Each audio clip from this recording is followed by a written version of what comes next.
Assalamualaikum warahmatullahi wabarakatuh. Salam sambung rasa buat kita semua. Jadi sini saya mau ceritakan sedikit tentang lelaku saya yang terdahulu. Jadi dulu saya mempelajari tentang pengetahuan kejawen, yang mana lelaku ini kita berpuasa. Yang pertama kita itu puasa weton atau memperingati hari kelahiran kita secara adat Jawa dengan menyediakan seperti bubur merah, bubur putih dan sebagainya gitu.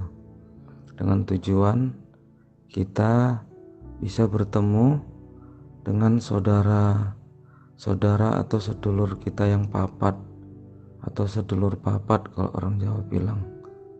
Karena kalau dengan sering kita tirakati sesuai dengan pembimbing saya dulu, nanti dia akan lama kelamaan, nanti dia udah akrab sama kita, dia nanti akan berwujud seperti mirip sama kita gitu.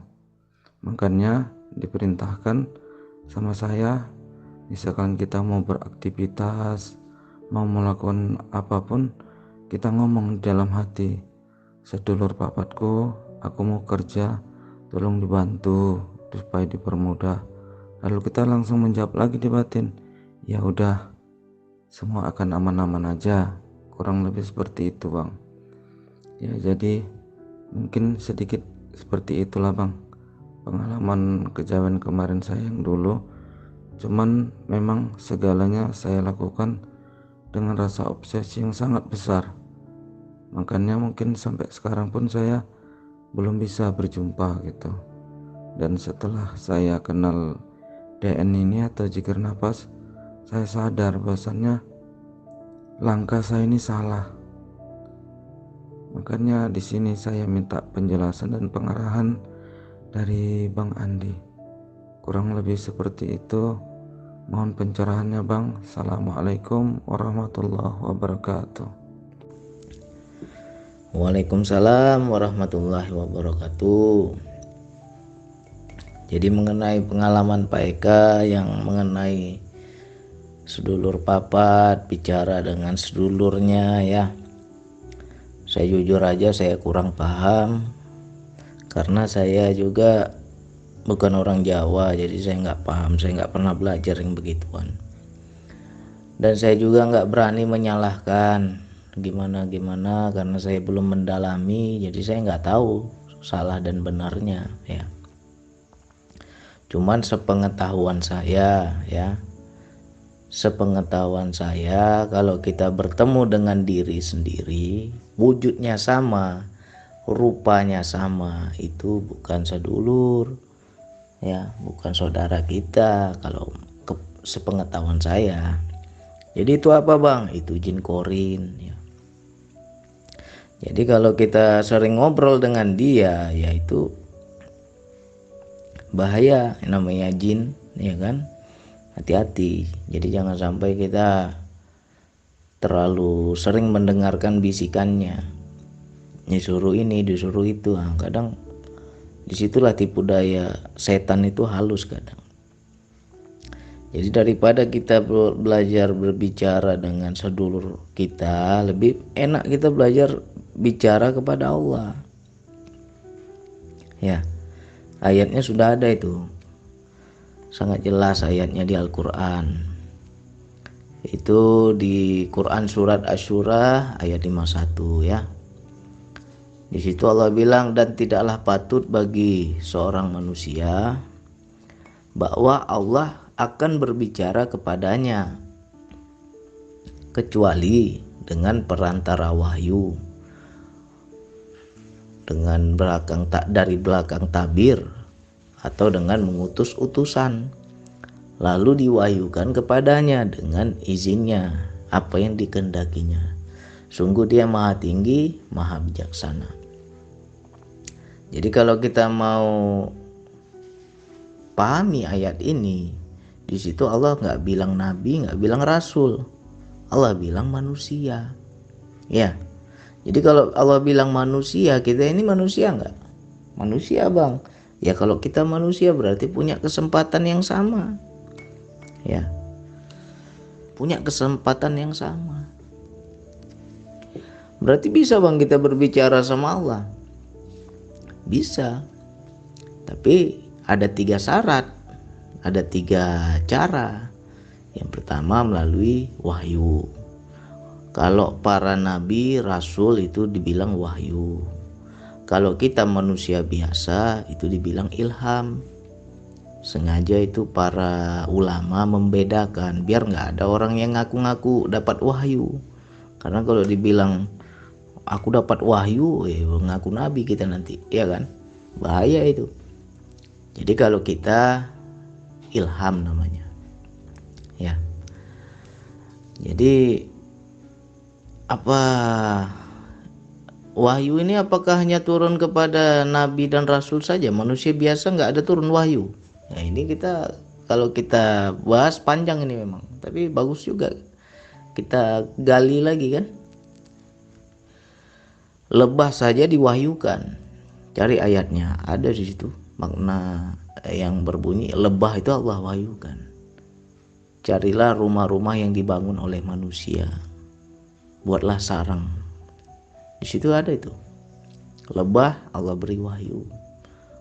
Lalu siapa lagi? Ibu Musa. Ibu Musa Allah beri wahyu. Susuilah Musa sampai kenyang. Udah kenyang baru hanyutkan ke sungai, ya kan?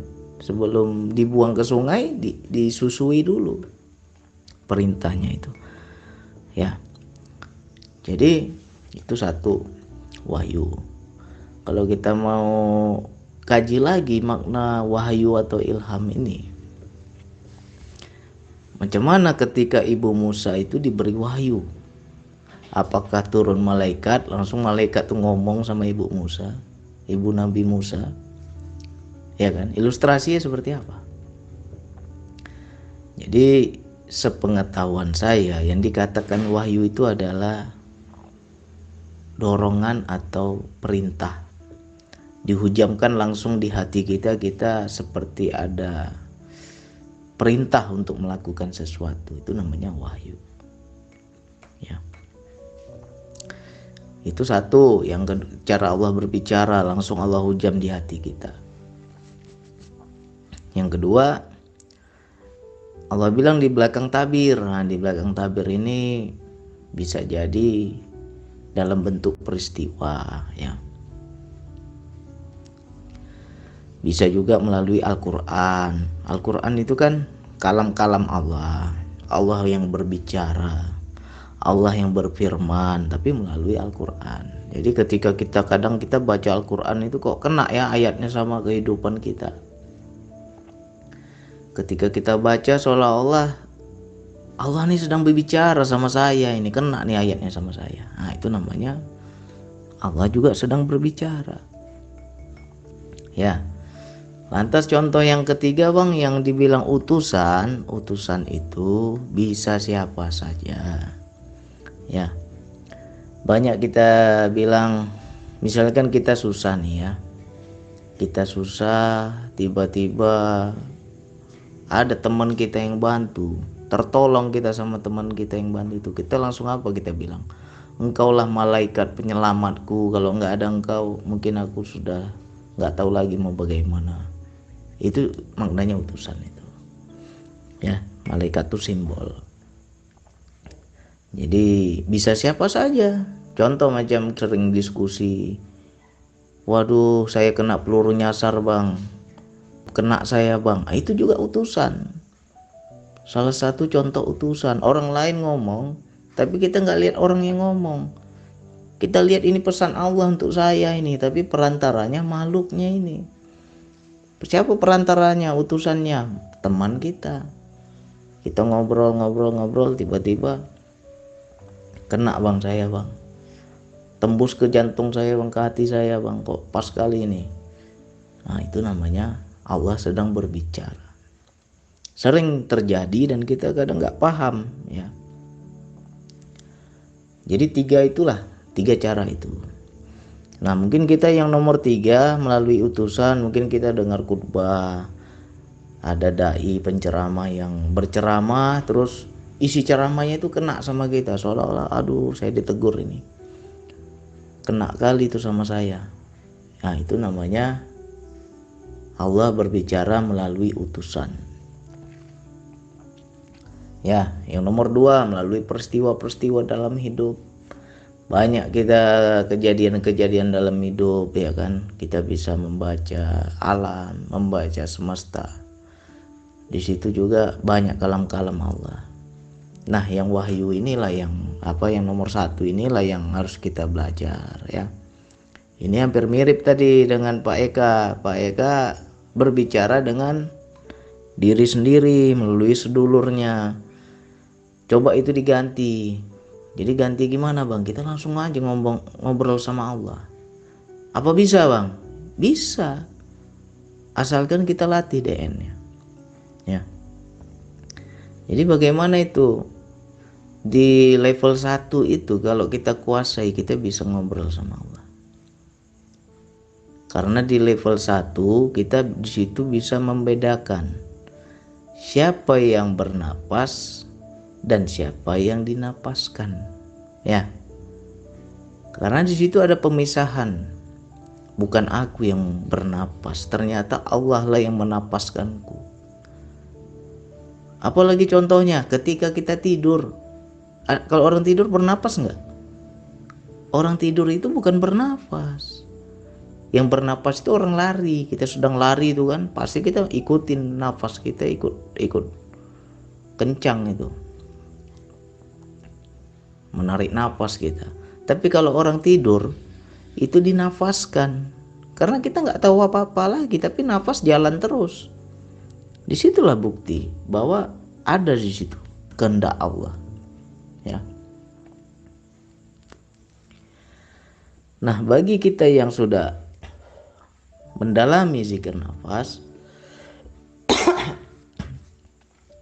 di situ kita akan lebih peka membaca kalam-kalam Allah, mendengar kalam-kalam Allah yang langsung dihujamkan di hati kita, ya. Satu, kita latih dengan zikir nafas. Di situ kita akan paham mana yang kehendak diriku, mana yang kehendak Allah. Itu satu. Metode yang lain ada di patrap gerak, baik gerak rasa, baik patrap tongkat, yang lebih ekstrimnya lagi patrap lapangan. Nah itu lebih ekstrim, itu lebih cepat peka gitu. Ketika kita sudah menguasai daya, di situ kita akan paham kalam-kalam Allah, ya. Nah sama ini yang kayak kita ngobrol tiap hari di grup itu, coba diperhatikan, dipelajari. Ketika kita nimbrung, saut menyaut dengan teman-teman kita, dengan saudara-saudara kita, kadang lagi asik itu kan, sampai ribuan chattingan itu ya kan, kencang kali itu. Nah tapi itu nggak semua murni, banyak juga tersisip nafsu yang nulis itu, bukan karena kehendak Allah yang nulis. Kadang ingin tampil, ya kan, ingin pandang, ingin dipandang, ingin didengar, macam-macam. Kadang ingin menunjukkan kita ini bisa, kita ini pintar, ya kan. Nafsu yang main. Nah, di situ sebenarnya kita bisa membaca mana kehendakku, mana kehendak Allah. Ya. Nah, di situ harus on kesadaran jiwa kita. Nah, nanti kalau memang betul kita sudah peka kesadaran jiwa ini, kita bisa membaca, bisa mendengar. Keluar rumah ada dayanya nggak? Nah gitu. Jadi kalau kita mau ngomong tentang yang seperti Ibu Musa diwahyukan, itu kan dengan dorongan, dengan perintah, dengan dorongan, dengan daya Allah. Udah kalang kabut dia dikejar tentara Firaun, mau dibunuh Firaun. Musa kecil itu mau dibunuh. Akhirnya dia tergerak hatinya ingin menyelamatkan, ya kan? Turun perintah, dihujamkan langsung ke hati Ibu Musa. Ya, di situ berbicara Allah itu. Jadi Allah berbicara itu di mana? Di jiwa. Ya, tempatnya hati. Ya. Sebenarnya di situ kan ada juga ayat yang lain. Kamilah yang mengilhamkan jalan ketakwaan dan kamilah yang mengilhamkan jalan kefasikan. Ada ayatnya itu. Jadi makna ilham di sini perintah, dorongan. Ya. Apabila kita paham dayanya itu, kita bisa ngobrol sama Allah. Tahu kita disuruh apa oleh Allah. Ya kan? Makanya seperti teman-teman ketika telepon saya, chattingan saya dengan saya, kadang saya nggak jawab. Karena apa? Saya ngikut perintah. Ya Allah, aku jawab nggak ya Allah? Kalau Allah bilang jangan, ya sudah saya nggak angkat telepon itu. Ini ada yang tanya, ya Allah, aku jawab nggak? Nggak usah kata Allah. Ya sudah, saya nggak jawab. Tapi kalau memang ada perintah, dia bilang jawab itu, ada yang nanya itu, jawab. Sibuk kayak manapun ya saya akan gelisah kalau saya belum menjalankan perintahnya itu. Terdorong. Ya sama juga macam tadi nih. Disuruh tanya dulu kan, tanya dulu, pancing dulu. Baru turun dayanya. Saya bisa jawab. Nah, jadi kita yang namanya mengenal diri, mengenal Allah, ya harus bisa bicara sama Allah. Ya. Tapi syaratnya 3 tadi itu. Ya. Jadi Ibu Musa bukan nabi, tapi kok bisa dapat wahyu, kok bisa dapat perintah. Ya. Lebah, binatang saja kok bisa. Ya kan? Nah, kita pun bisa. Asalkan kita paham. Kita bisa kenal, jangan pula nanti disuruh ini disuruh itu, nyatanya jin korin pula yang suruh. Main ikut-ikut pula kita. Hancurlah. Ya. Jadi ciri yang dari Allah dan bukan dari Allah. Kalau yang seperti saudara goib kita yang menyerupai diri kita itu jin korin. Itu ada suara dia. Ya, ada suara di dalam kepala kita, dia ngomong itu. Ya. Tapi kalau yang wahyu tadi, ilham tadi, yang dihujamkan langsung di hati kita itu nggak ada suara, tapi kita paham perintahnya. Itu bedanya ya. Ya susah juga membedain kalau kita belum kenal. Harus kita kenali terus, ya kan? Makanya dalam kehidupan tuh harus kita baca, kita praktekkan, kita sering-sering explore ya. Ya contoh gini lah, istri saya ngajak ke rumah paman saya nih. Ayo kita ke rumah paman. Tapi hati saya berat, dilarang itu, kayak nggak usah ke sana. Saya tanya dulu sama Allah, ya Allah, nih istri ngajak keluar ini, pergi nggak? Nggak usah kata Allah. Ya kan, berat dorongannya itu, perintahnya jangan keluar rumah. Akhirnya mulai merajuk istri saya karena nggak mau dianterin. Akhirnya karena daripada berantem ya kan, ikut juga lah saya anterin. Begitu saya anterin, ternyata benar. Apa yang terjadi? Paman saya itu nggak ada di rumah, capek-capek aja kami datang. Rupanya orangnya nggak ada di rumah dan kami pun nggak ada telepon sebelumnya. Berarti kan dari rumah tadi sudah ada itu pemberitahuan dari Allah, jangan keluar. Sia-sia aja kamu keluar. Ya. Yang hal-hal seperti itu kan kalam itu sebenarnya. Yang begitu-begitu harus kita pelajari.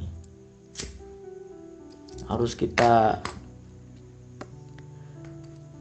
baca ya kan.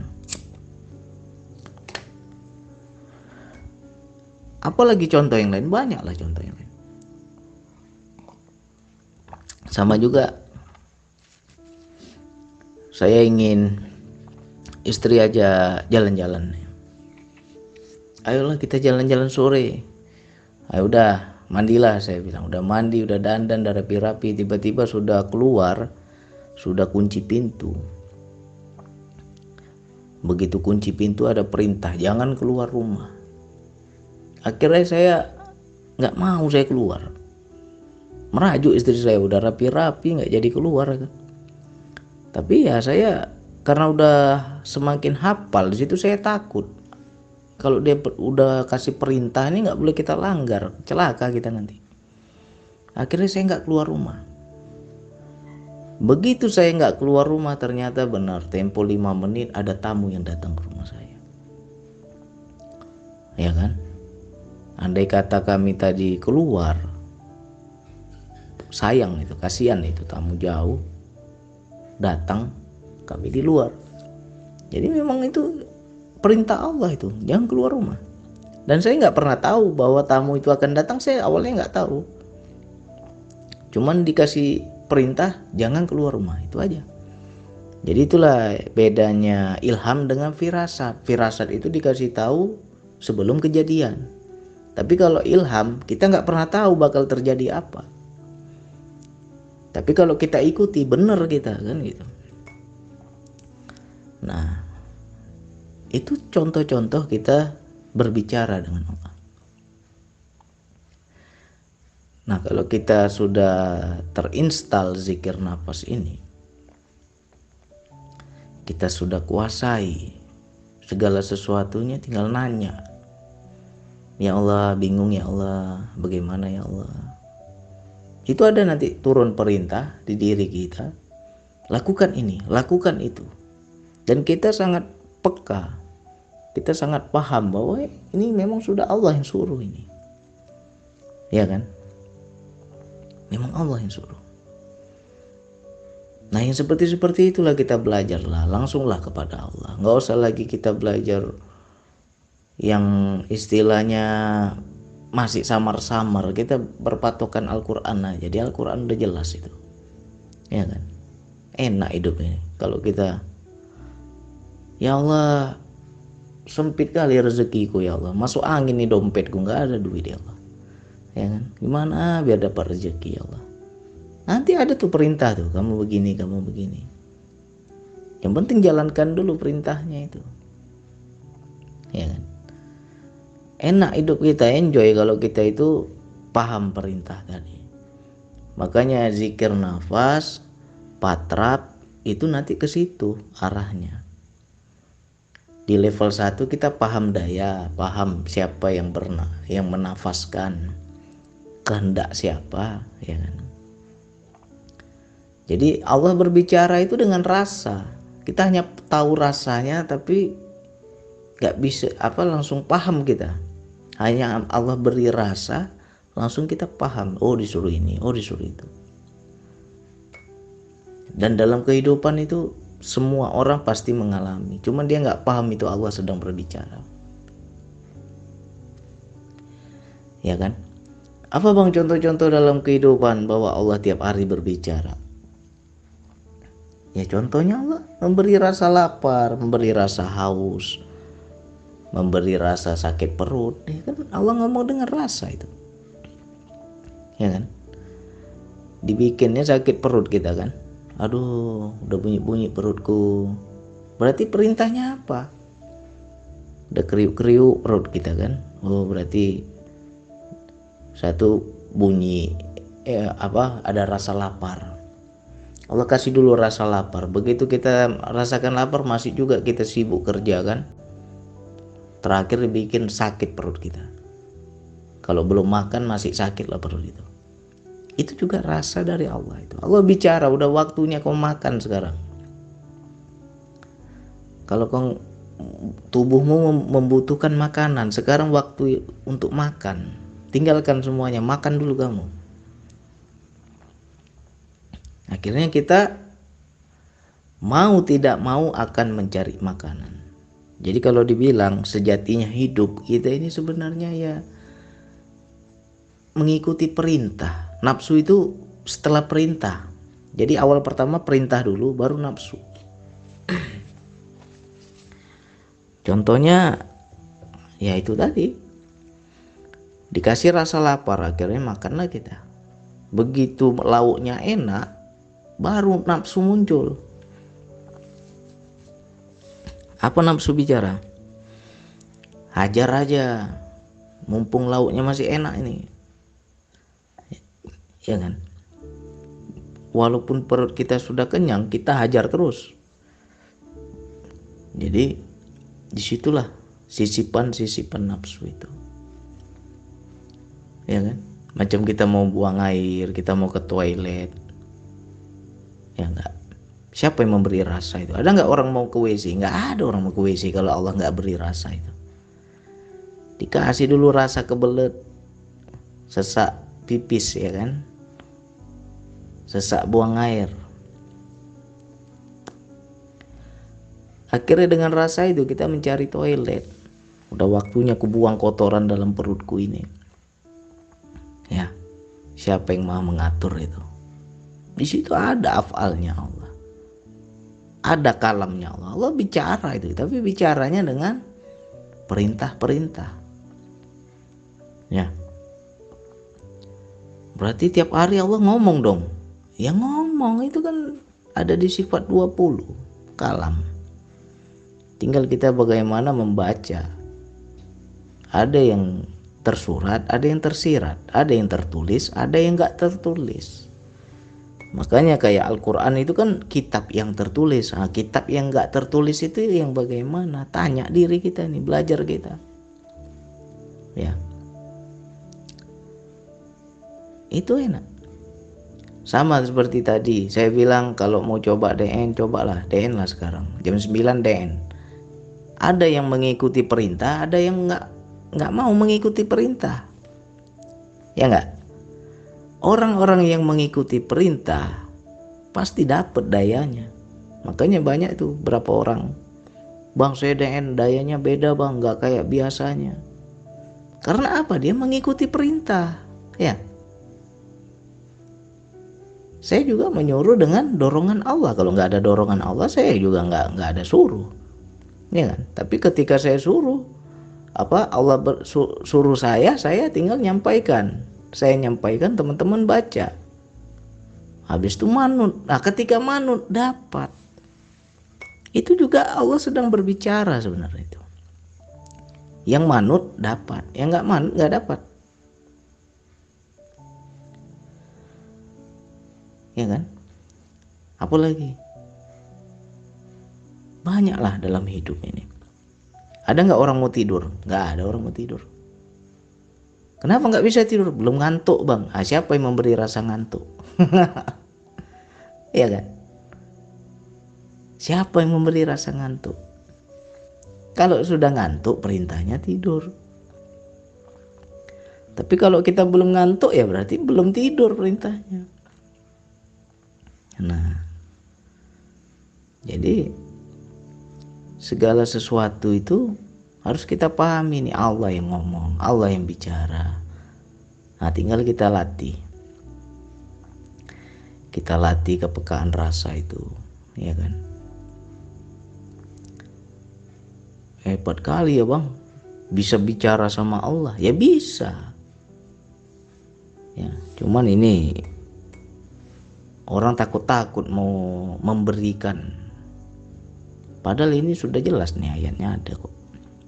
Ya kan? Dan dalam DN juga arahnya ke sana. Kita akan paham mana yang kalam Allah, mana yang kalam nafsu, mana yang kalam setan. Nah, itu lain lagi, ya kan? Makanya kita kenali dulu diri kita ini. Tidak ada yang bisa mengenal Allah kecuali mengenal diri dulu. Kenali diri dulu baru kenal Allah. Kenapa harus dulu? Diri dulu baru Allah. Kenapa nggak kenal Allah dulu baru diri? Nggak bisa kan? Rumusnya kan kenal diri dulu baru kenal Allah. Ya kan? Karena Allah itu gaib dan hanya bisa ditemui dengan yang gaib. Nah, kita kenalilah diri kita yang gaib ini. Yang dibilang jiwa, nafs, ya kan, diri sebenar diri. Nah, kalau kita sudah kenal kesadaran jiwa itu, baru kita bisa menangkap kalam-kalam Allah tadi. Kita akan sangat peka. Ya. Makanya banyak pengamal zikir napas itu ya hidupnya lebih tenang. Kenapa ya bang? Saya udah sejak ngamalkan DN kok tenang. Ya karena apa? Sudah hidup dia. Dan di situ kita dalam kehidupan ini apapun masalah kita itu terbimbing, tertuntun. Kita akan ada penasehat, ya kan. Saya pernah baca pepatah apa satu hadis itu. Entah hadis atau pepatah, nggak ngerti saya. Apabila Allah sudah cinta kepada hambanya, Allah lah yang jadi penasehatnya. Itu ada, itu saya pernah baca. Maknanya ya hidup kita dituntun oleh Allah. Karena ayatnya kan jelas itu. Kamilah yang mengilhamkan jalan kebaikan dan kamilah yang mengilhamkan jalan kefasikan. Beruntunglah orang-orang yang membersihkan jiwanya. Ya. Coba cari ayat itu, ada ayatnya. Jadi siapa yang memberikan ilham itu? Kalau sudah diberikan ilham itu kan enak hidup kita. Ya. Jadi untuk teman-teman, saudaraku, ayo kita belajar. Memang ini di tempat lain gak ada orang berani bilang bisa bicara sama Allah. Ya. Takut orang mungkin. Ya, saya juga awal-awalnya takut juga, ya kan? Tapi ini jelas kok Al-Qur'annya. Ya kan? Masa sih Allah yang kita sembah tapi kita nggak bisa ngobrol, ya kan? Gimana? Kita menuhankan Allah. Tuhannya siapa? Tuhannya Allah. Bisa ngomong nggak sama Allah? Masa nggak pernah ngomong? Kan lucu rasanya. Ya nggak? Jadi harus sampailah kita ke situ. Kita belajar teruslah. Oke, hanya itu yang bisa saya sampaikan. Wassalamualaikum warahmatullahi wabarakatuh.